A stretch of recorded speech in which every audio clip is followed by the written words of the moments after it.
Doctor, இப்போ விமனுக்கு heart அட்டாக்கோட symptoms டிஃப்ரெண்டா இருக்கும் அப்படின்னு சொல்றாங்க, இது உண்மையா?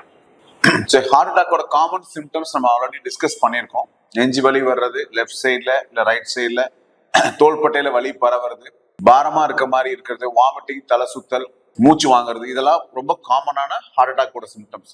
இது மேல், அதாவது ஜென்ஸ்க்கு வந்தாலும் சரி, ஃபீமேலுக்கு வந்தாலும் சரி, ரெண்டு பேருக்குமே மோஸ்ட்லி இந்த மாதிரியான சிம்டம்ஸ் தான் மோஸ்ட்லி பார்ப்போம். ஃபீமேலுக்கு இதை ஸ்பெஷல் சிம்டம்ஸ் வருது அப்படின்றது எதுவும் பெருசா கிடையாது. ஒன்லி திங், டயபெட்டிக் பேஷண்ட்ஸ்ல சம்டைம்ஸ் சிம்டம்ஸ் சொல்ல மாட்டாங்க. பிகாஸ் அவங்களோட நரம்புகள் பாதிப்பாகிறதுனால பெயின் சில பேருக்கு ரொம்ப டிபிக்கல் ஆன்ஜைனல் சொல்லக்கூடிய அந்த சிம்டம்ஸ் டயபெட்டிக் பேஷண்ட்ஸ் மேபி நமக்கு இல்லாம இருக்கலாம். பட் அது வரைக்கும் மேல்லையோ ஃபீமேல்லையோ பெரிய நம்ம கார்டியாக் சிம்டம்ஸ்ல எதுவும் இல்லை, இது ஒரு சின்ன மாற்றங்கள் இருக்குன்னு சொல்ற மாதிரி சயின்டிபிக்கா எதுவும் டாக்குமெண்டேஷன் கிடையாது.